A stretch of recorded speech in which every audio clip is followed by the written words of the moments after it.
You know, guys, every now and again, you need to play something more chill, something more relaxed.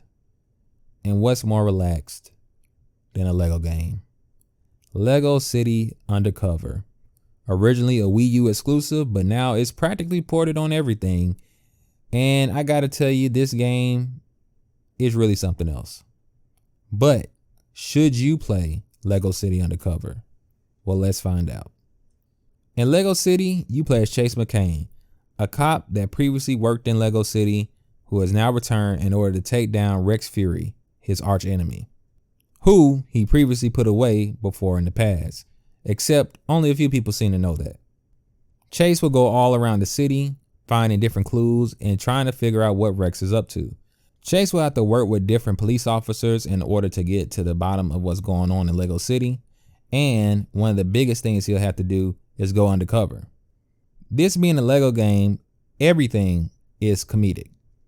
Now, I know some people don't find the Lego games to be all that funny, but I gotta say this one actually is, and this is coming from an adult, obviously.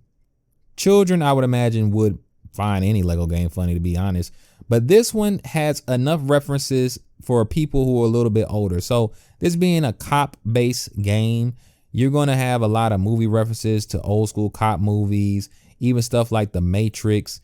So for anyone that has a good sense of humor, I think you're gonna really like Lego City Undercover story. Now, when it comes to the gameplay, this is where things are gonna get a little bit tricky. Lego City Undercover is like any other Lego game before it. You're gonna play through very small and short levels with a few platforming segments, puzzles, and a lot of collecting. Now, in this game, you only have 15 levels, but this being actually an open world game this time around, what they did here was a little bit different. Main levels are a lot shorter than Lego games of the past, but the way they make up with this is that there's actually missions in the open world that you do throughout the campaign. So even though the levels are shorter, you're still getting the same amount of time you would get out of any other Lego game. Now, one of the big aspects of the gameplay here is the fact that Chase is undercover. So throughout the campaign, you will unlock different abilities that Chase can turn into. So he can go undercover as an astronaut, a thief, a farmer, and a few other abilities as well. And you'll have to switch between these different abilities in order to solve different puzzles. And of course, in true Lego fashion, sometimes you will not have certain abilities that allow you to get to different secrets in each level. So that means you'll have to replay them to get 100% completion. Now, when it comes to overall game length, when it comes to just the main campaign, you could probably beat the game in maybe 10 to 15 hours. But if you want to get everything, which is kind of the selling point for a lot of people for Lego games, is collecting every last thing, you're looking probably up to 100 some odd hours, if not more, because this game has over 1,000 collectibles. Now, what about the city part of Lego City?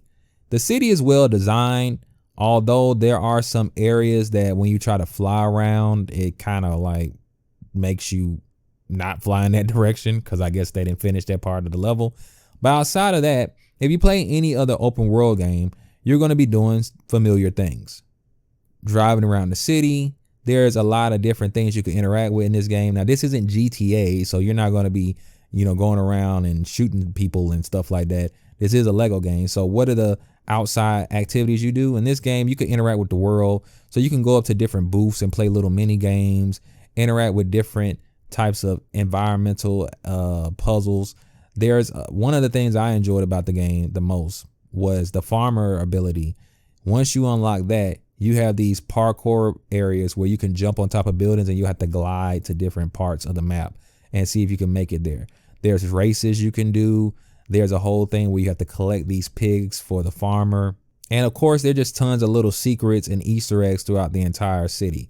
So if you're a person that's into exploring and doing puzzles, that's the main thing you're going to do in the open world. If you want to go around and play this game like it's Lego GTA, you could technically do that. I mean, you can go around driving your car into things and, punching pedestrians, I guess, but it's not the same effect.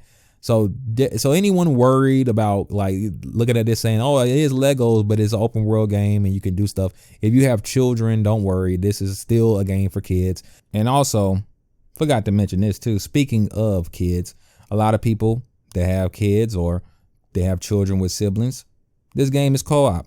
You could do 2-player co-op like any other Lego game. So whether you're playing this game by yourself, with your kids, or your kids are playing them with their siblings or their friends, they'll have someone to play with, as it does support co-op. So, should you play Lego City Undercover? I gotta say, as someone who enjoys Lego games, but oftentimes find myself like playing them, putting them down, playing them, putting them down, this is one of the few Lego games that I played straight through. And this is my second time playing the game. And I really enjoyed it. Now, I know that a lot of people that watch my channel are older. So you might say, well, would we like this? I think you would like this game. If you like puzzles, if you like minute, it doesn't have that much platform in this game, I'll be honest with you. But if you like platforming, puzzles, and most importantly, collecting. If you like collecting things and just the idea of going around a big world, collecting different items so that you can get, cool unlocks and stuff like that, then Lego City and practically any Lego game is going to be for you. And I do think that this game having many references to older movies that I'm 29 now, so these movies are movies from my childhood, but if you're even older than me, these movies would probably be from your early teen years or adulthood. So if you're older than me, this might even be more of a like nostalgia kick for you.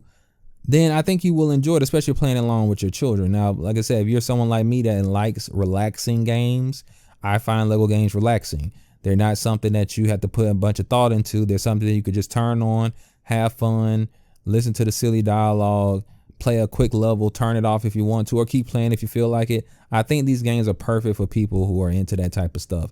And because this game is just Lego City, it's not based off of a movie, you don't have the issue of like, say you're not into the Star Wars. I think if you're not into Star Wars, that kind of hurts Lego Star Wars for you. You get what I'm saying? Because the whole thing about Lego Star Wars is there's a parody of the Star Wars film. So if you don't know the films, and if you're not that into the Lego aspect of it, then it's kind of just like, why am I playing this?